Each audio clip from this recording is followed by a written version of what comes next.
It began with a sound no one could properly describe afterward.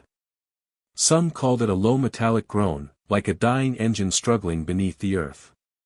Others insisted it was closer to a human voice, deep, stretched, vibrating through glass windows and ribcages alike. Whatever it was, it swept through the city just after 2:13 a.m., when most people were asleep and the streets were quiet enough for even a whisper to travel far.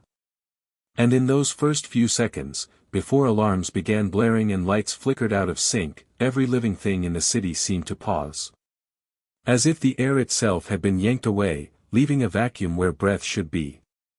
Witnesses later said they remembered the silence first. How it fell heavy and complete, pressing against their ears until they could hear their own heartbeat pounding, too fast, too loud. A mother in the East District woke to her baby crying, a sharp, panicked scream that cut through the thick stillness like shattered glass.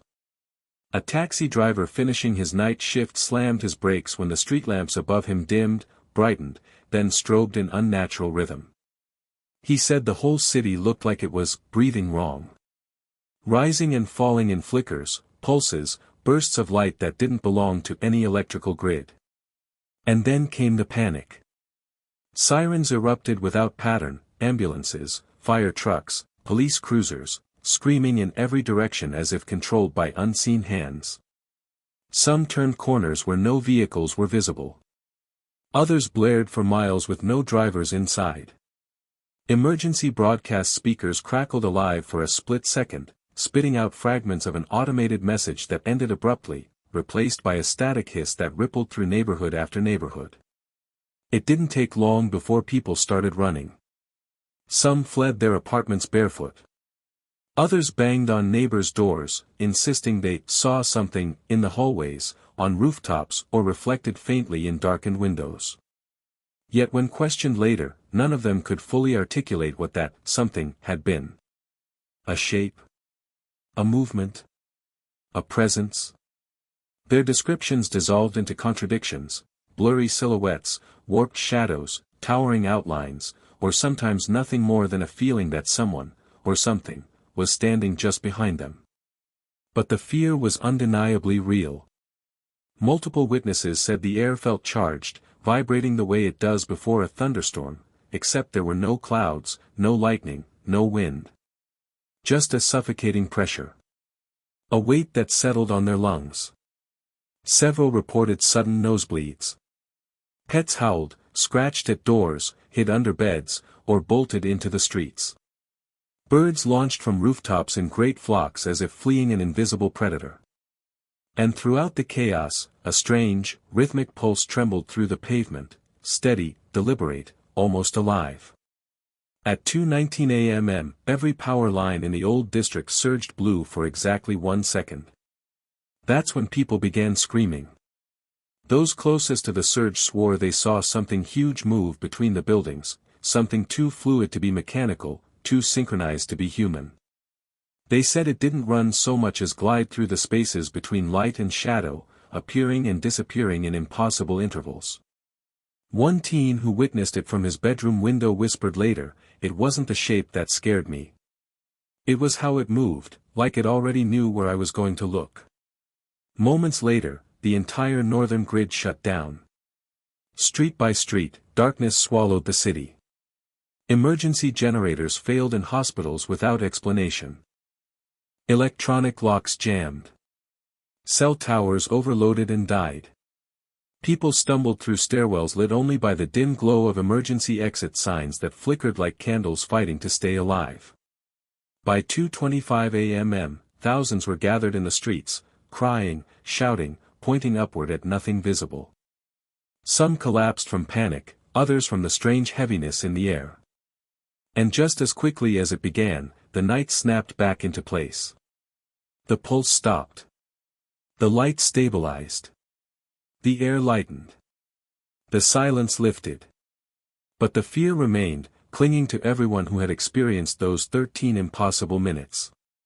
By sunrise, authorities issued a statement dismissing the entire event as a localized electrical malfunction.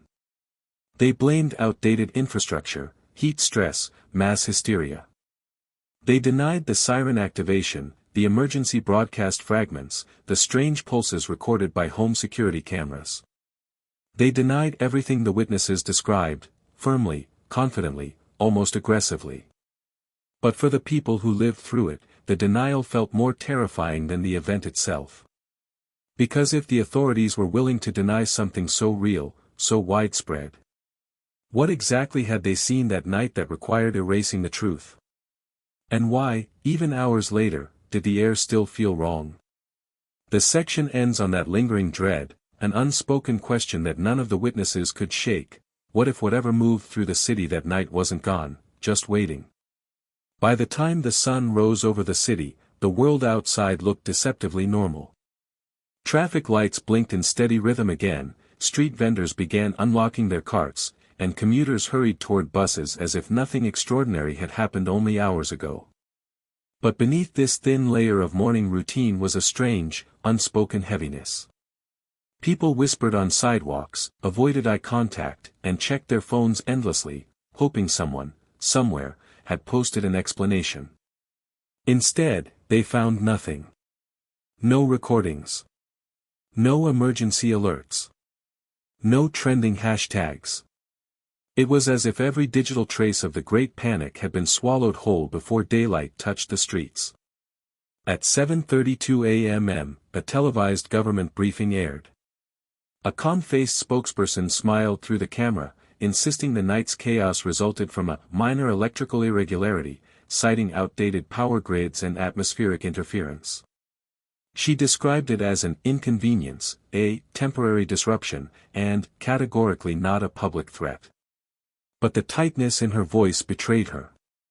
People who watched the broadcast noticed her eyes twitch toward someone off-screen each time she made a definitive statement. Others pointed out how the footage lagged for half a second at moments where she mentioned misinformation. Some viewers swore the background behind her flickered briefly, as if the image were being layered over something else.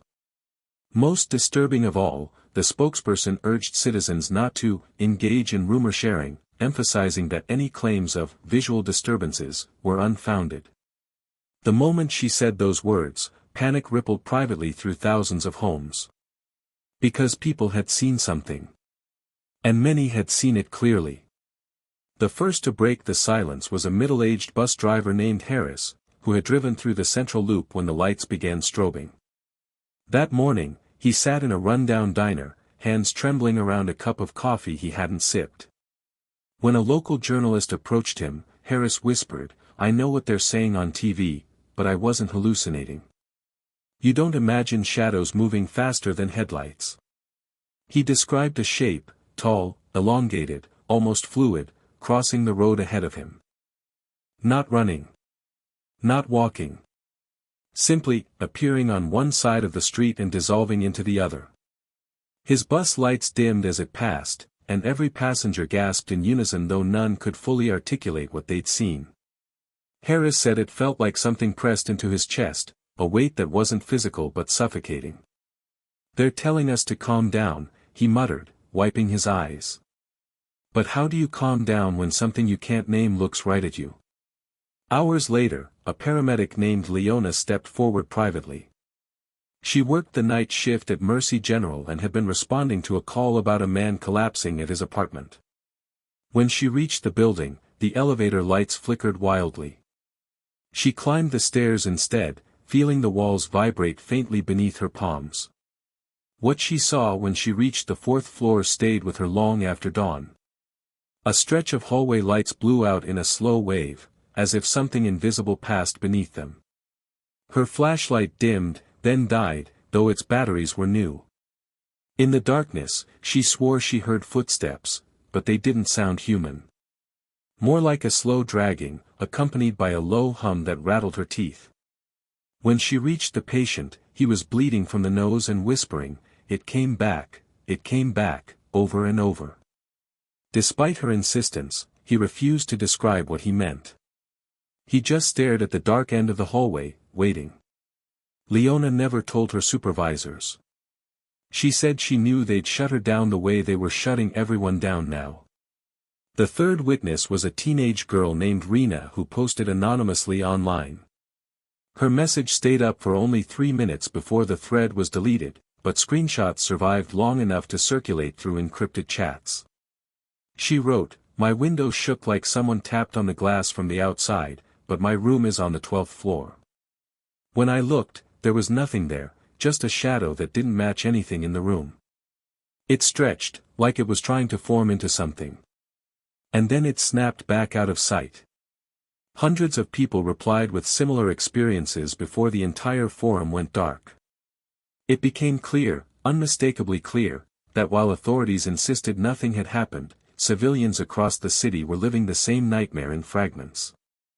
The stories varied in detail, but the emotional core remained identical: a presence. A distortion. Something watching.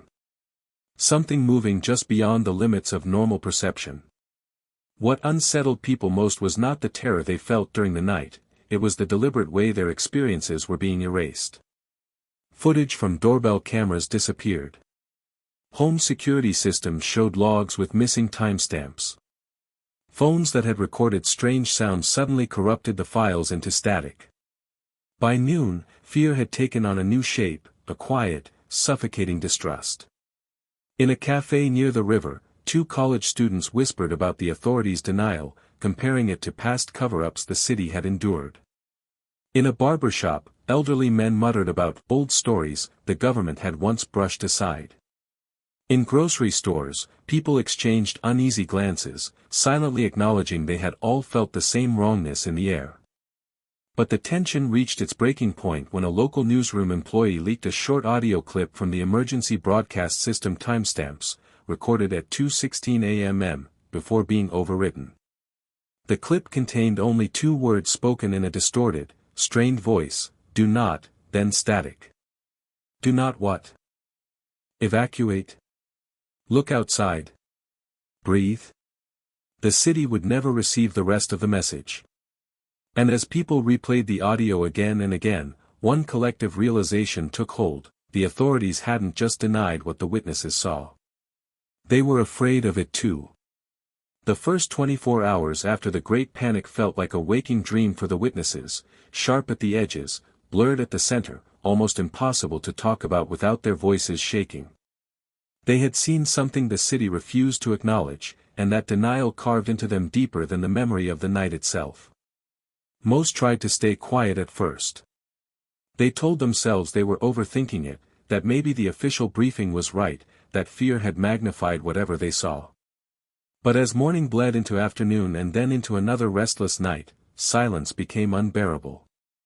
And for the select few who agreed to speak, really speak, the truth began cracking through their defenses in fragments. The journalist documenting the accounts, a young investigator named Amara, met the first witness in a cramped apartment above a laundromat. His name was Jalen, a former construction worker with a reputation for staying calm through storms, injuries, even earthquakes. But now, his hands trembled violently as he lit a cigarette he never actually smoked. Jalen said he hadn't planned to come forward. He'd spent the whole morning scrubbing his social feeds, deleting every message where he hinted at the event. "I don't need trouble," he muttered. "I've got a family. I've got enough problems." But something inside him cracked when the government dismissed the entire ordeal like brushing dirt off their shoulders. "It wasn't a malfunction," he whispered, staring at the floor. "You can fix a grid. You can't fix what I saw." When Amara asked him to describe it, Jalen froze. His eyes unfocused. His breathing slowed. For a full minute, he said nothing. Then, in a broken tone, he began recounting the moment he stepped out of his building during the blackout. He remembered the thick air, the vibration under his feet, the faint hum that grew louder when he approached the street. But the moment that stayed with him, the moment he couldn't sleep without reliving, was when every shadow along the alley began stretching toward him. Not growing longer from a light source, but reaching, extending, like fingers crawling across the pavement. He swore the shapes were trying to touch him. When they pulled back, he whispered, it wasn't because of the lights. It was because something else, bigger, moved behind me. He couldn't describe that something clearly. Only that it felt intelligent. Present. Watching. And that the alley's temperature dropped so suddenly his breath fogged. When he finished, he asked Amara not to record his face. "They'll twist it," he said. "They'll say I'm unstable." The second witness was much younger, Rena, the same teenage girl whose anonymous post had disappeared from the forum. Her parents didn't want her interviewed, so she met Amara secretly in her school library after hours. For someone who claimed she wasn't afraid, she kept glancing over her shoulder every few seconds. Rena wasn't as shaken as Jalen, but her fear was hidden under a thin shield of teenage defiance. "They think we're stupid," she said, pulling out a sketchbook. "But I know what I saw." Inside the sketchbook were 6 charcoal drawings. All different angles of the same impossible shape she'd witnessed at her window. A tall, distorted outline with no clear edges, like a figure trapped behind rippling water. Some drawings showed its limbs elongated. Others depicted the faint pattern she said hovered across its surface, like static on skin. She pressed her thumb against one drawing and said, "It didn't look human." But it behaved human.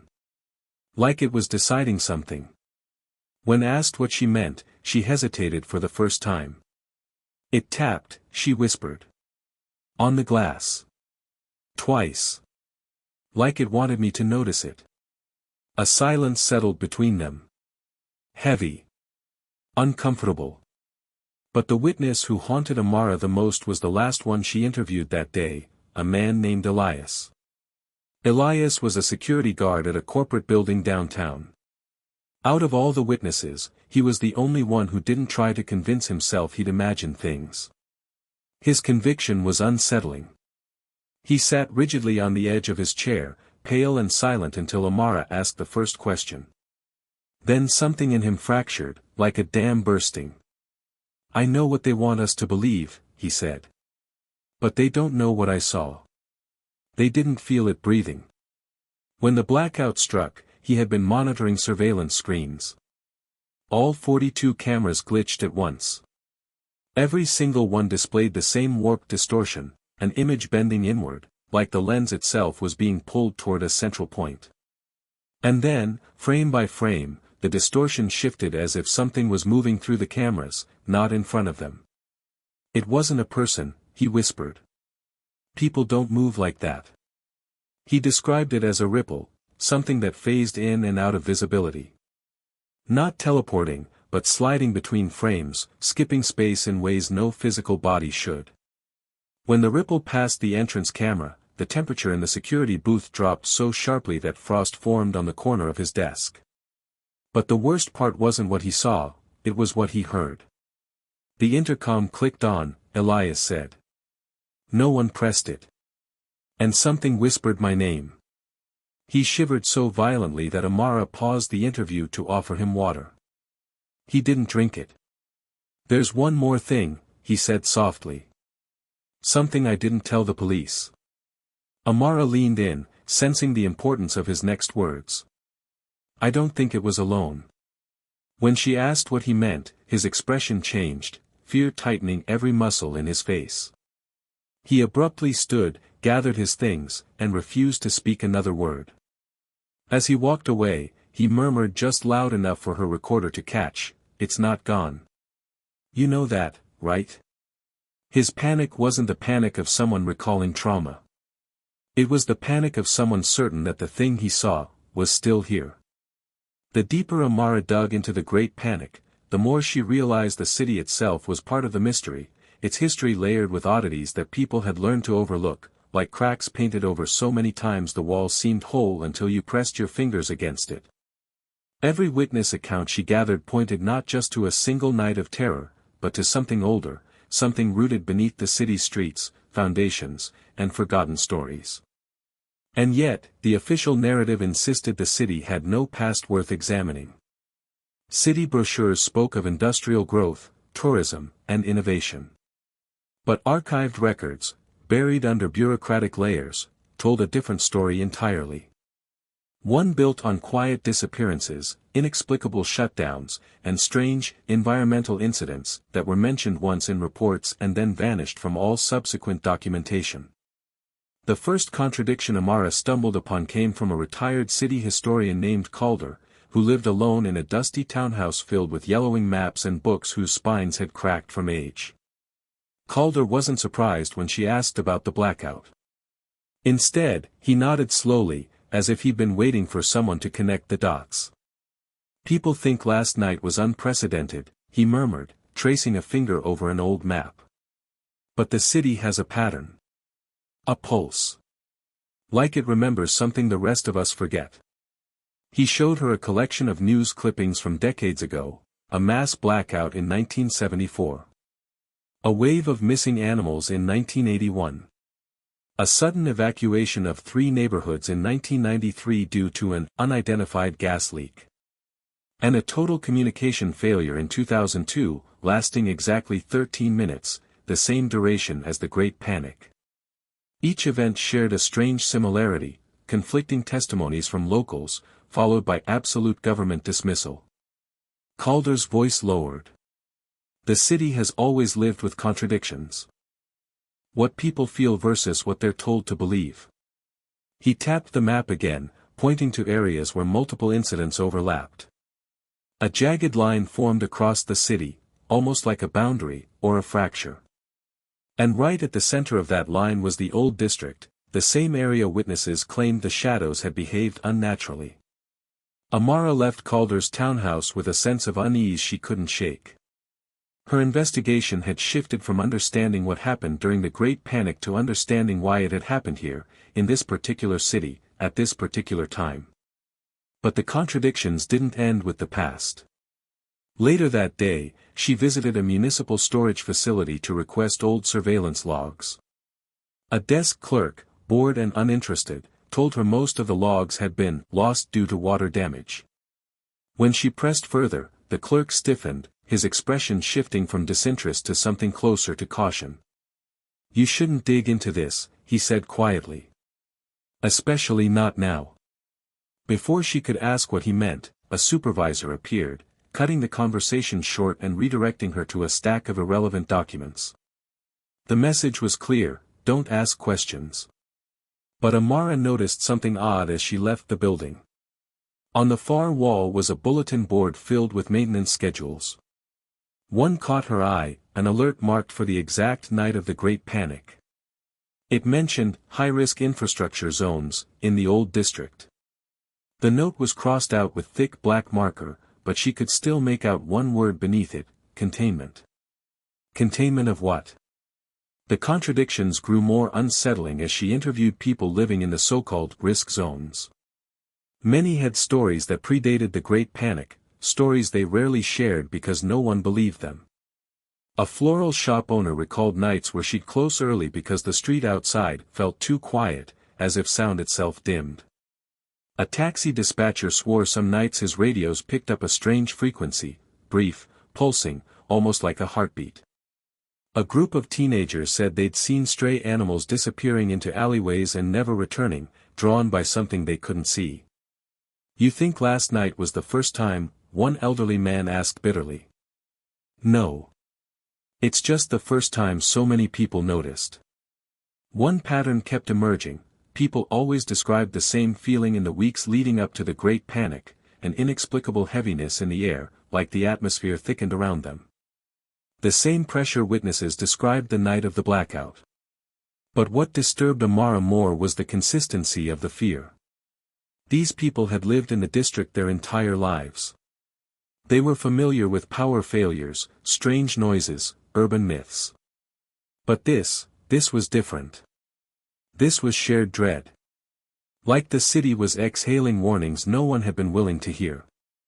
As the interviews piled up, Amara noticed an eerie detail: almost everyone she spoke to avoided one particular street. Alder Lane. A narrow, winding path that cut between abandoned warehouses and a shuttered subway entrance. People treated it like a scar, visible, but never touched. Even the teenagers who claimed they weren't afraid admitted they'd never walked down it. "Something's wrong with that place," they said. That evening, as Amara stood at the mouth of Alder Lane, she felt it too. The air was cooler, sharper, as if she'd stepped into a different atmosphere entirely. A faint hum vibrated through the metal rails of the old subway entrance, so subtle she thought she imagined it. Her camera glitched twice, then shut off completely. Before she could investigate further, a voice called her name. Turning, she saw a thin, pale man standing at the end of the lane, scruffy, nervous, clutching a sealed envelope in both hands. His eyes darted around the shadows as if they were alive. "You're looking in the right places," he whispered urgently, pressing the envelope into her palm. "But don't stay here after dark. Ever." Before she could ask who he was, he backed away, disappearing around the corner without another word. Amara didn't know his name. She didn't know why he was terrified. She didn't know what was inside the envelope. But by the next morning, she would learn one thing: the man who gave it to her had vanished. Amara didn't open the envelope right away. Some instinct, fear, caution, maybe both, held her back until she was safely inside her apartment, door locked, curtains drawn, phone on airplane mode. Only then, with the weight of silence pressing against the room, did she unseal the edges to reveal what someone had risked their safety to deliver. Inside were 3 items: a USB drive, 2 printed photographs, and a note, handwritten in uneven strokes. They erased most of it. These slipped through, for now. Amara felt the kind of cold that didn't belong to the temperature in her home. She plugged in the USB, half expecting it to be empty or corrupted.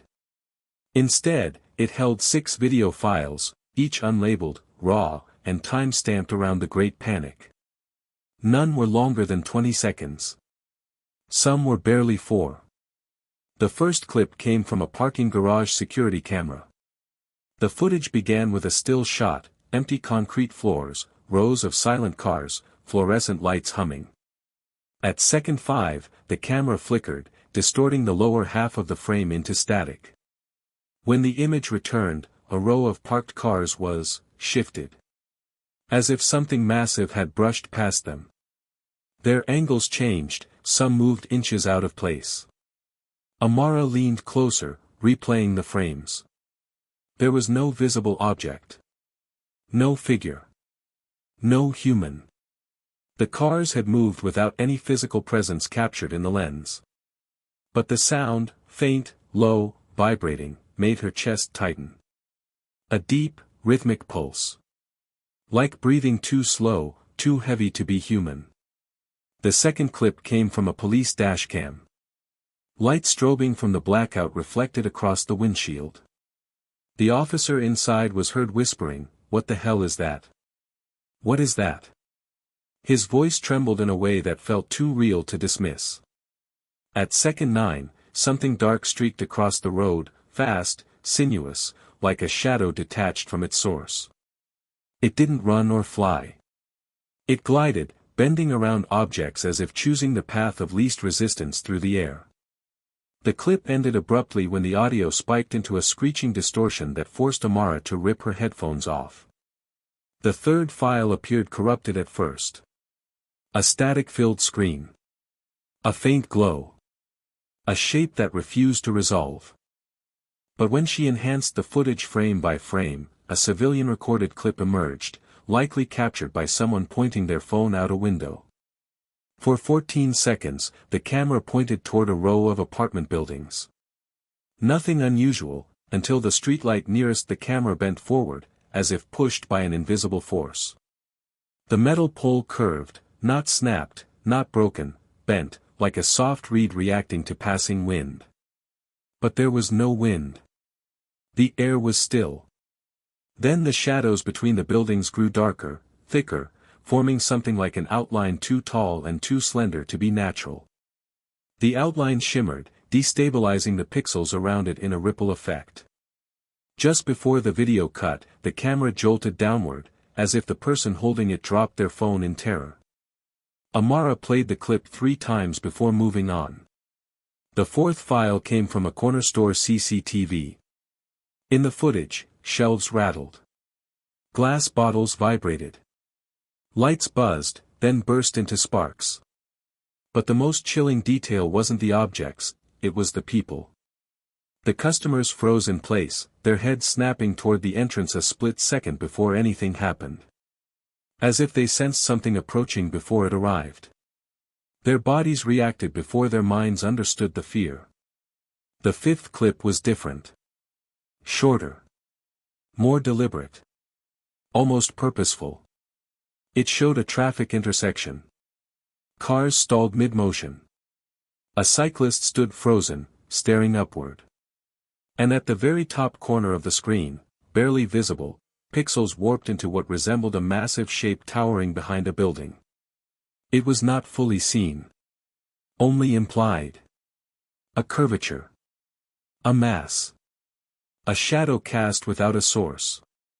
Before the image could stabilize, the feed cut out, ending the file. But the sixth clip. The sixth clip was the one that changed everything. This one had been recorded by a private lab, time-stamped only minutes after the panic began. It showed a monitoring screen tracking electromagnetic fluctuations. The lines on the graph spiked violently in perfect intervals, too structured to be random, too rhythmic to be mechanical. The spikes formed a repeating sequence. A synchronized pulse. A pattern. As Amara watched the line jump at regular intervals, she felt the same throb in her chest she had heard in the garage footage. It wasn't just noise, it was deliberate. Coordinated. Intelligent.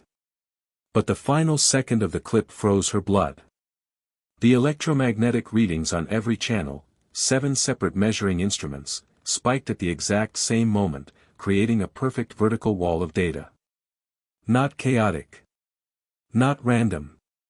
Aligned.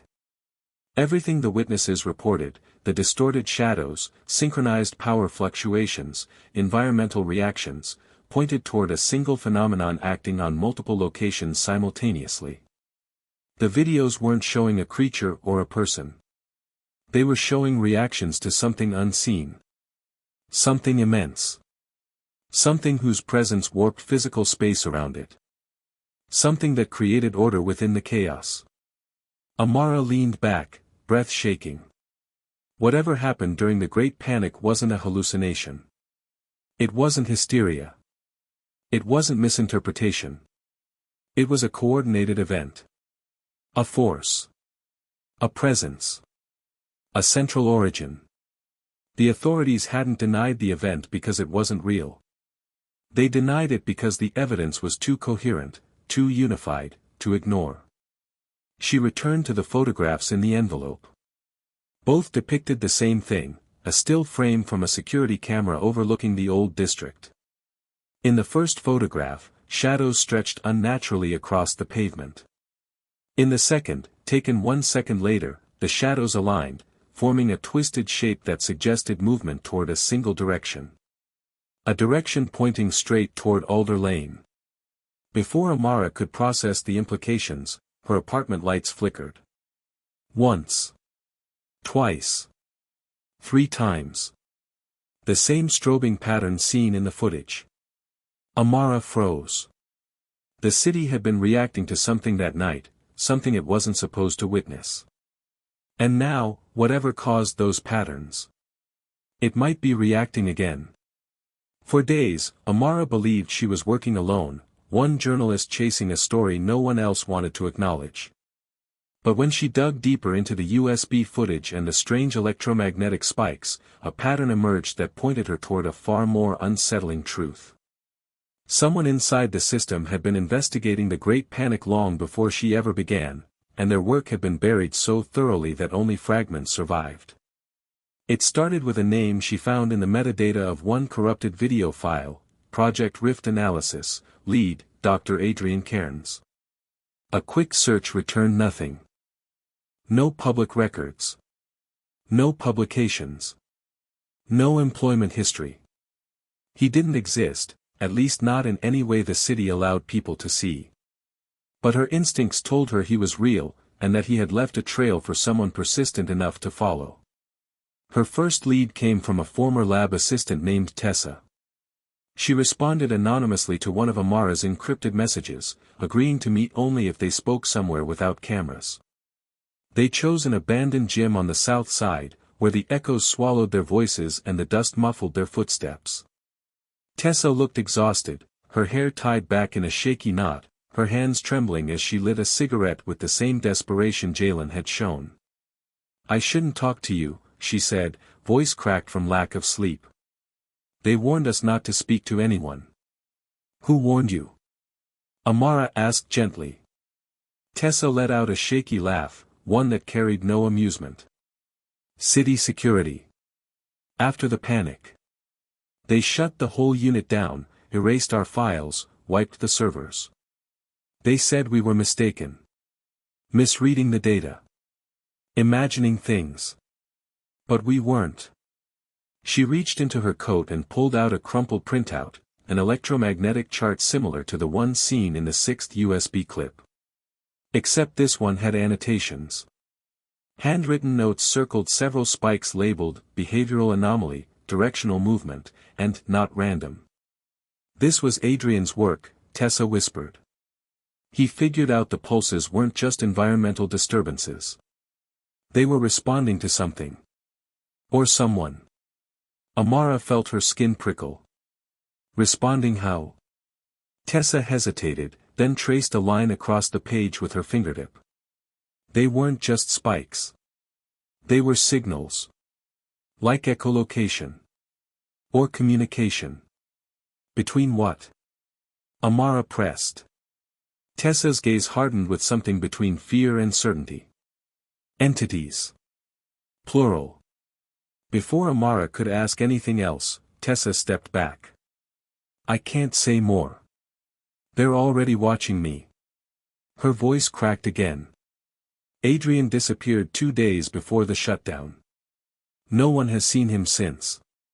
Then, as if afraid her own words would betray her, Tessa fled the gym, leaving the chart behind. Amara stood alone under the flickering ceiling lights, gripping the paper as if it were the last piece of truth she'd ever hold. But the deeper she went, the more she realized Adrian wasn't the only investigator silenced.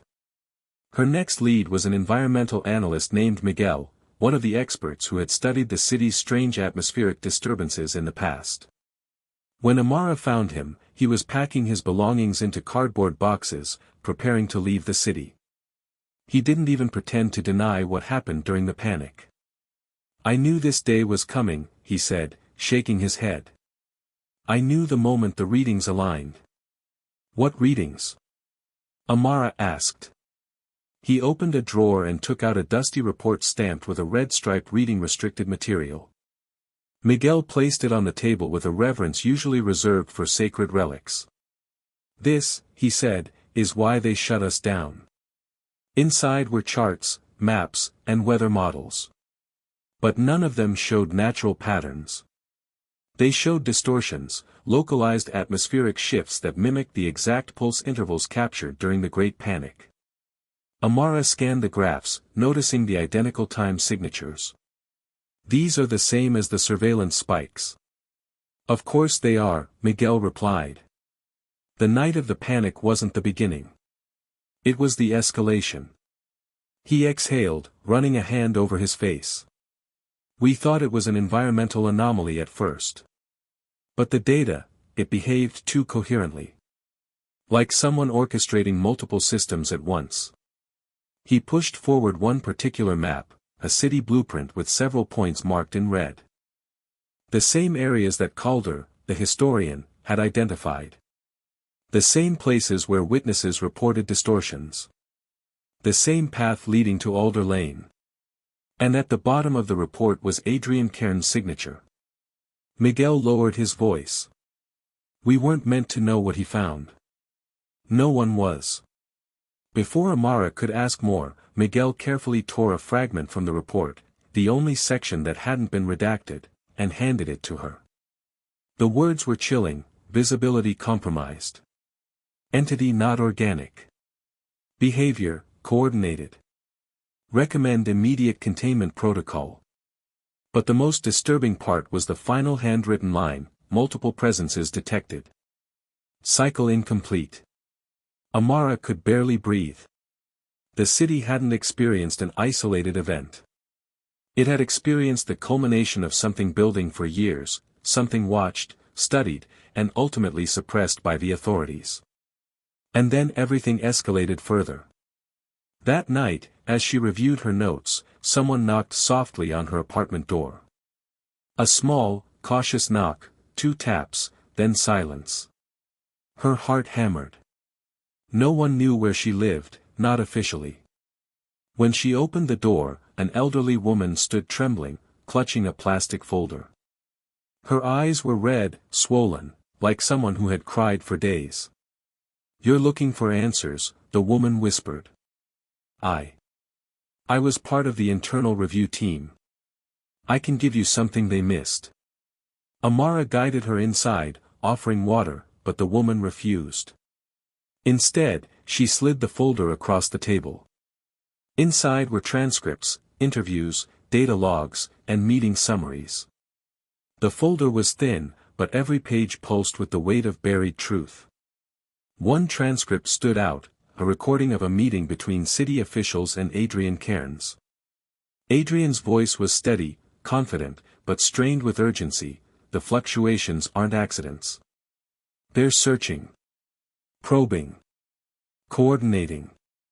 We're not dealing with a malfunction, we're dealing with an intelligence capable of interacting across multiple physical systems. These aren't random distortions. These are signals." A silence in the transcript. Then a curt official response, "Dr. Cairns, what exactly do you believe is communicating?" And Adrian's chilling reply, "Something the city has encountered before. But never with this level of intrusion." The transcript ended abruptly. No signatures. No continuation. No official closure. The elderly woman swallowed hard. Adrian was right.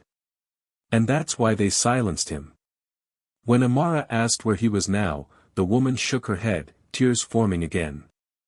They made him disappear. Before Amara could comfort her, the woman's phone buzzed. She glanced at the screen, face draining of color. I shouldn't have come. They're tracking anyone who touches this case." She fled the apartment before Amara could stop her. Left alone with the transcripts, Amara understood the gravity of what she had uncovered. The Great Panic wasn't a spontaneous crisis. It was the moment the unseen intelligence, whatever it was, made itself impossible to ignore. And the authorities' denial wasn't ignorance. It was desperation. Fear. Control. But the final page of Adrian's notes held the most terrifying revelation yet: behavioral sync increasing. Predictive patterns suggest return interval shorter than projected. The panic wasn't over. It was only the first warning. By the time Amara reached the 7th phase of her investigation, she understood one thing with absolute certainty: whatever had moved through the city during the Great Panic had left traces, physical, measurable, undeniable traces. And if the authorities pretended those traces didn't exist, that only meant they were far more significant than anyone realized. Her next step led her to the city's Forensic Research Division, a building that looked far more ordinary than its purpose suggested. It sat tucked between a bakery and a tax office, its signage faded, its windows covered with blinds that never opened. Yet inside those walls worked a handful of specialists who had seen enough to stop trusting official statements long ago. One of them was Dr. Renee Hallberg. Renee greeted Amara with a quiet nod, her expression one of resignation rather than surprise. She'd been waiting, without knowing exactly for whom. The moment she saw the electromagnetic charts Amara carried, her shoulders sagged in something like relief. "You're not the first to ask questions," Renee said softly. "But you might be the last one who gets answers before they shut every door on this." She led Amara to a back room where several sealed metal trays rested on a table. Renee donned gloves, then opened the first tray. Inside lay a thin sheet of asphalt cut from a neighborhood road, a piece removed hours after the Great Panic. Its surface was scorched in 3 parallel lines, each perfectly equidistant from the others. These marks appeared in multiple districts, Renee explained. Burned into concrete, asphalt, metal. They weren't caused by fire, electricity, or chemicals. At least none we've identified. Amara leaned closer. The lines weren't melted, they were imprinted, as if something heavy and incredibly hot had pressed into the material without actually touching it. The scorched depth was identical on every sample Renee showed her. Whatever caused this, the forensic expert continued, it acted with precision. Controlled. It didn't leave random burn patterns. It left signatures. Signatures of what? Amara asked. Renee hesitated. Movement. The word felt too human for what Amara had seen in the videos, but she remained quiet, waiting. Renee opened a second tray. This one held a cluster of splintered tree branches collected from the riverbank. At first they looked normal, just broken wood. But when Renee tilted them under a UV light, faint grooves glowed across the bark. Spiral grooves. Repeating patterns. Consistent, as if something had wrapped around the branches and twisted them in the same direction, with the same pressure, across multiple locations. Animals didn't do this, Renee whispered. Machines couldn't have done it either. The force distribution is too even. Too intentional. Amara felt her stomach tighten. The third tray contained something even more disturbing, jars of a viscous residue scraped from walls, rooftops, and alleyways during the blackout. Under normal light, the substance appeared clear with a slight iridescent sheen. But under infrared scanning, it reacted violently, pulsing in rhythmic waves that mirrored the very same intervals in the electromagnetic patterns Adrian had studied. The residue wasn't passive. It responded. It resonated. Amara's voice trembled. Is it biological? Renee shook her head. Not in any way we understand. It has no DNA, no cellular structure, no identifiable compounds. But it behaves like something alive. The forensic specialist lowered her voice. Some of us think it's residue from the distortion itself. A byproduct of movement through space rather than movement on it. Amara didn't fully grasp the explanation, but she felt the dread behind it. But the most chilling evidence was not in any tray or microscope. It was in Renee's voice when she said, "The patterns repeat." What do you mean? Amara asked. Renee walked to a dusty cabinet and retrieved 3 folders dated from different decades. She opened them one by one, revealing old photographs and written logs. The first folder contained images from 1993, the same triple burn marks scorched into a power station's concrete platform.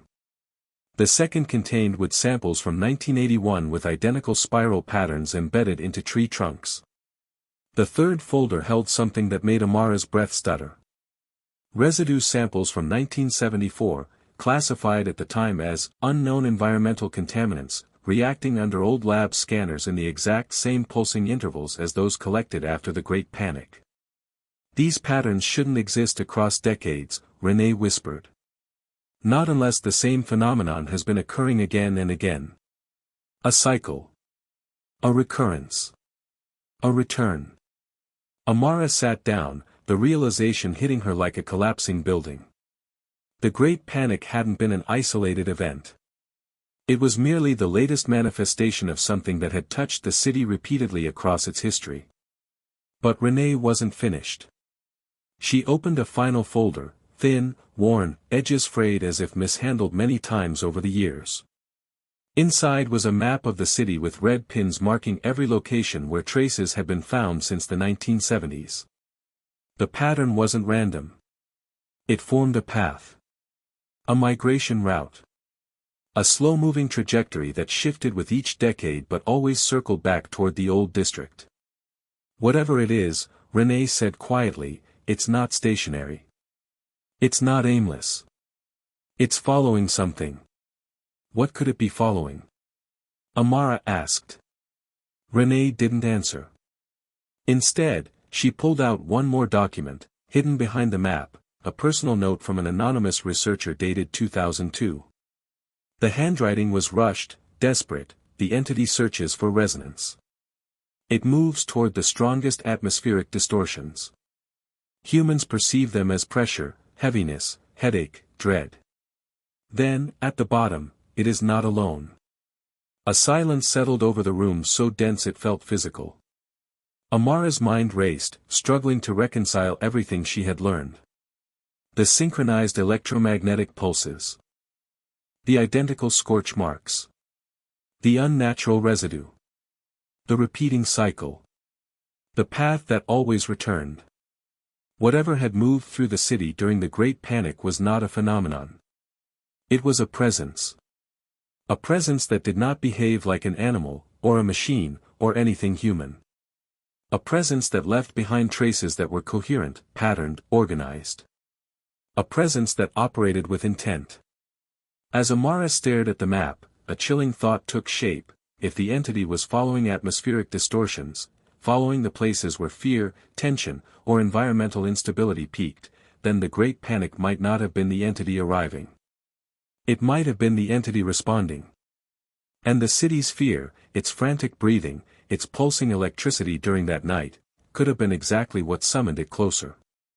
Renee broke the silence with a trembling question: "Tell me, when the lights flickered in your apartment last night, did you feel the air change?" Amara's throat tightened. She had.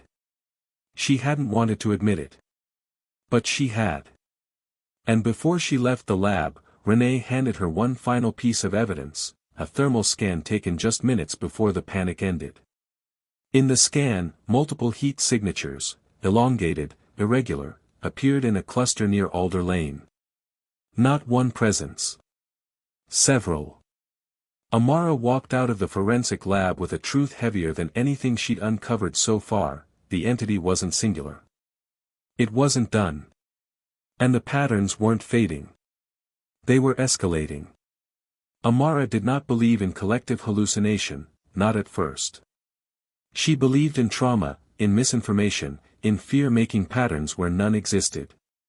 But when the nightmares began, when witnesses across the city started describing the same impossible dream with the same impossible details, the idea of coincidence dissolved completely. It started quietly. A message from Jalen at 3:47 a.m. "Did you ever dream something that feels like you didn't dream it at all?" Amara had barely slept herself. She sat up, heart tightening, and typed back, asking what he meant. But before he could answer, two more messages arrived, from Rena, the teenage witness, and from one of the old district residents she had interviewed days earlier. Both messages contained the same line, word for word: "I saw it again." Amara froze. She called Jalen first. His voice shook as he spoke, not with fear of the dream, but fear of what the dream implied. "It wasn't like dreaming," he whispered. "I didn't float in and out of it. I was there. Same alley. Same shadows. Same feeling that something was behind me, breathing slow, like it was watching me before it stepped closer." "What did you see?" Amara asked. "Not see," he corrected. "Sense. Like something was pushing through the dark. Like it was being shaped out of the shadows. And right before it formed, I woke up." Rena's dream was worse. She described standing in her bedroom, moonlight stretching across the floor. But instead of comfort, the light cast silhouettes she didn't recognize, shapes bending, twisting, stretching into something tall and narrow. Something that brushed the ceiling when it finally stopped changing. And then, tapping. Just like the night of the panic. 2 taps. Slow. Measured. Intentional. "When I woke up," Rena whispered, "my window was cold. Like someone had breathed on it from the outside." But the most unsettling testimony came from a man Amara had only interviewed once, a librarian who lived alone in a narrow brick house near the river. His dream was identical to the others, except for one chilling detail. "It wasn't forming from the shadows," he said. "It was pulling me into them." As he described it, his face tightened, like someone dragged back into a memory they desperately wished to forget. The shadows wrapped around my legs. Pulled harder when I tried to step back. It felt like they were trying to reshape me. Like they wanted me to fit into something I wasn't meant for. He shivered. And then I heard a hum. Low. Familiar. Like it was coming from inside my chest instead of outside. Amara felt that hum ripple through her bones as he spoke.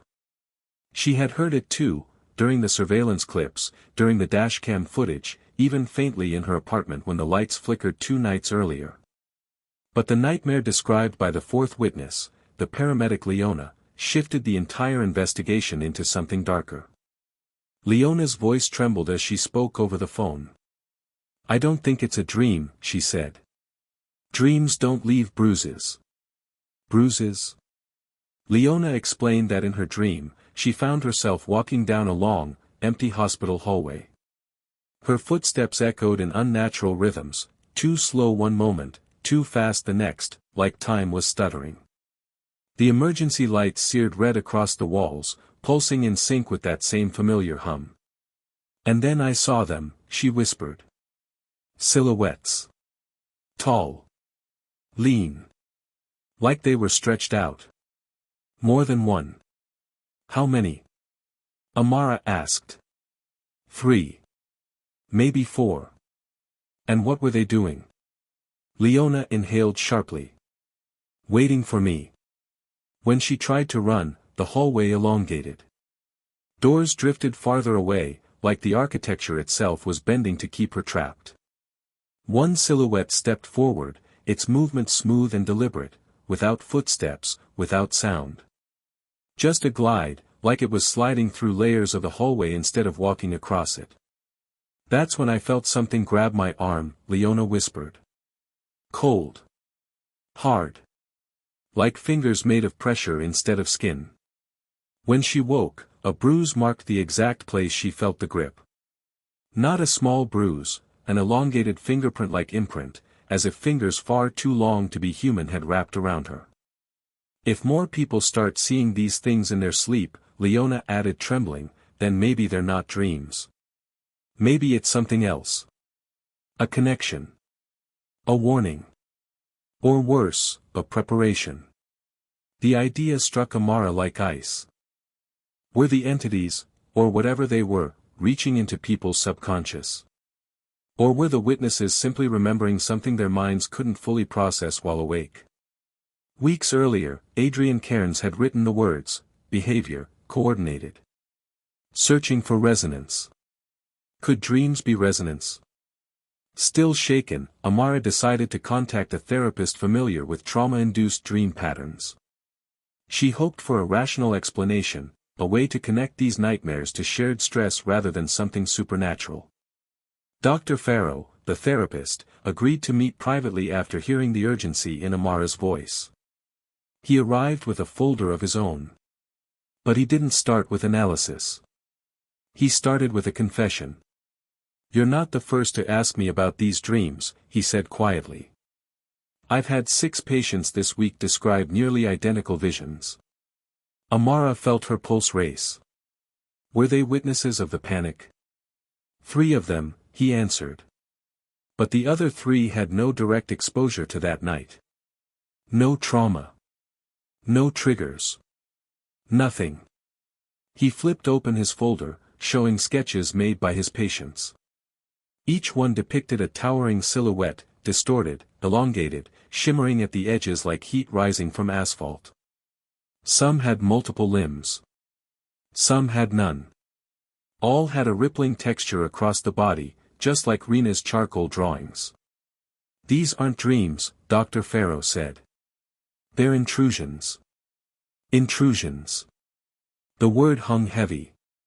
Amara asked him if there was any psychological precedent, anything at all that could explain so many people dreaming the same impossible shapes with the same impossible details.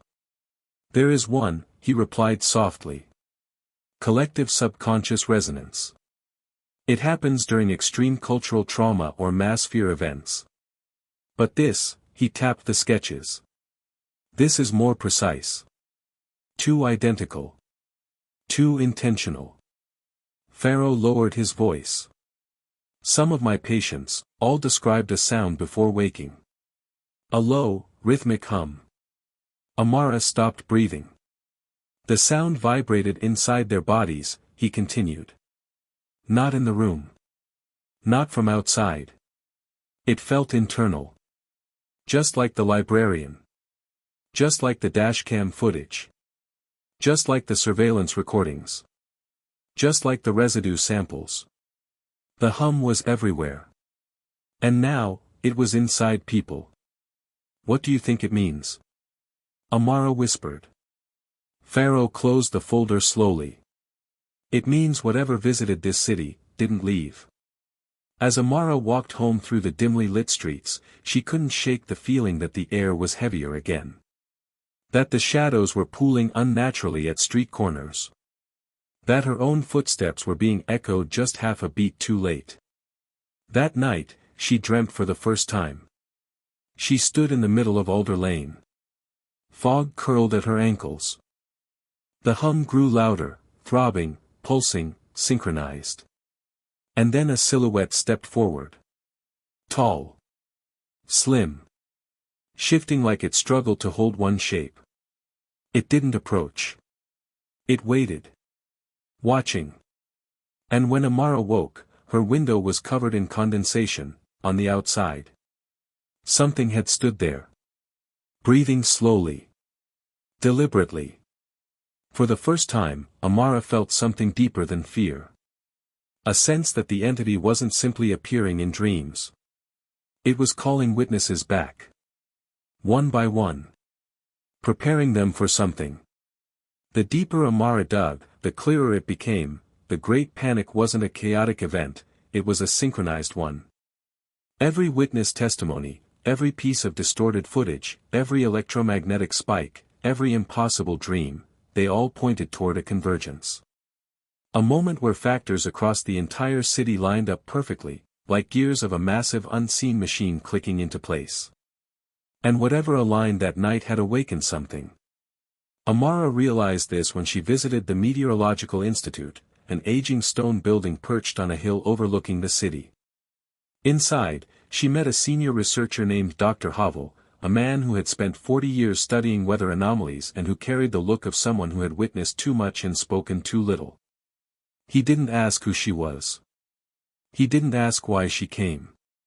He simply led her into a back office filled with old monitors displaying graphs, wind models, atmospheric readings, and all of them were wrong. At least, wrong in ways that didn't fit natural laws.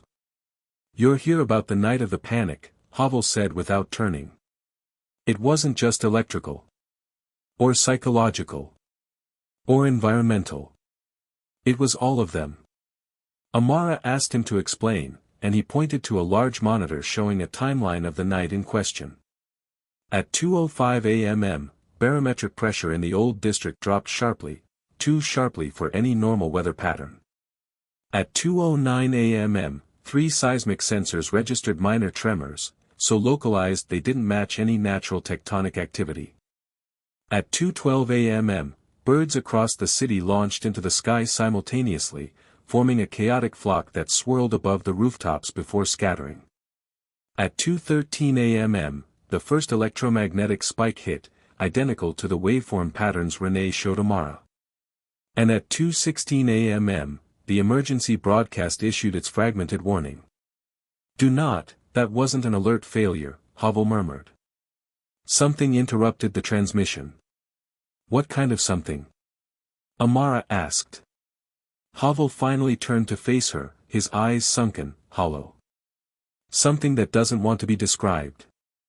He then pulled up a heat map of the city from the moment the blackout struck.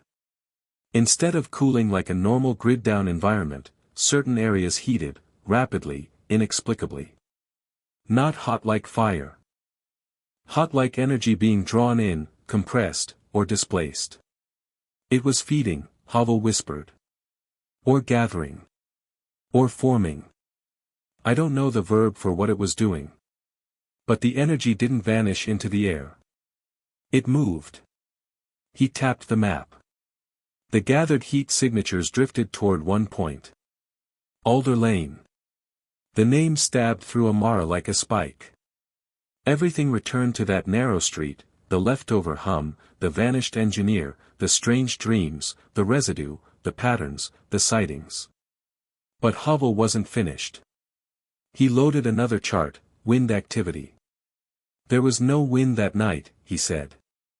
No gusts. No drafts. But the air behaved as if something massive displaced it. Not in gusts. In waves. He zoomed in. Wave patterns radiated outward from the old district like ripples from a dropped stone. Movement without mass, Hovell said. Presence without matter. Pressure without direction. Amara's spine chilled. Did Adrian Cairns see this? She asked. Hovell nodded. He was the one who sent it to me. He said these patterns were consistent with something, pushing through the atmospheric layers. Not descending. Not rising. Pushing. Through from where? Hovell only whispered, I don't think it came from above or below. I think it came through. As Amara left the institute, she felt the first shards of panic crack through her. Not the frantic kind, but the cold, scientific certainty that something unnatural had interacted with the physical world, and everything the witnesses described was merely the visible aftermath of an invisible event. But the nightmare worsened. That evening, she met with Miguel again, the environmental analyst preparing to flee the city. His face was pale, his hands shaking as he spread out new printed data across his kitchen table. These readings came in today, he said. I ran them twice to be sure. And then again. Amara leaned over the graphs, and her breath caught. The conditions of the Great Panic, pressure drop, electromagnetic disturbance, atmospheric ripples, energy spikes, were returning. Not in weeks. Not in days. Now. Tonight. Miguel pointed at the red, climbing lines. Whatever happened that night wasn't random. It was cyclical. These numbers matched the exact pattern leading up to the panic. One by one. In sequence. Amara's pulse throbbed painfully in her throat. So it's happening again. Miguel swallowed hard. It's beginning. He handed her a second chart, a projection model Adrian Cairns had created before he disappeared. It showed predicted convergence points across the city. All of them circled toward one final destination. Alder Lane. Amara stared at the map, terror flooding her chest like cold water. The alignment wasn't an accident, Miguel said. It was a test. A scan. A mapping event. And now, whatever it was, he paused, struggling to find words. It knows us. It knows our structures, our layout, our grids. It knows how the city breathes. Amara felt herself growing faint. Miguel continued, voice barely above a whisper. This time, the cycle is shorter. Meaning whatever returned during the panic, is coming back more quickly. He didn't need to say the next part. Amara already understood it. The Great Panic wasn't a one-time incursion. It was a first contact. But the city experienced something else that same hour, something Amara discovered through an encrypted message sent to her phone from an unknown number. It contained a single image, a live thermal scan of Alder Lane. 5 signatures. Long, tall. Moving. And next to them, another thermal shape, smaller, flickering with rapid pulses. A human. Standing among them. Alive. A message followed, he's not gone. Amara felt her heart slam against her ribs. Adrian Cairns. He was still out there. He had somehow survived. And he was with the entities, or in their presence, right now. She zoomed into the image. The thermal signatures were closing in on him, moving with synchronized rhythm. The atmospheric sensors spike. Traffic cameras glitch. Streetlights flicker. The alignment was happening again. Tonight. Then her phone buzzed once more, a final text, "You need to see this before they shut it down. Hurry." A street address followed. It was Alder Lane. As Amara stepped out into the cooling evening air, she looked up at the sky. Something felt wrong. The wind was still. Too still. The pressure shifted in her chest. The faint hum returned, barely audible, but deep enough to vibrate her bones. The city was beginning to breathe irregularly again. Like that night. Like it remembered something. Something coming. And this time, Amara wasn't just documenting the event. She was walking straight into its center.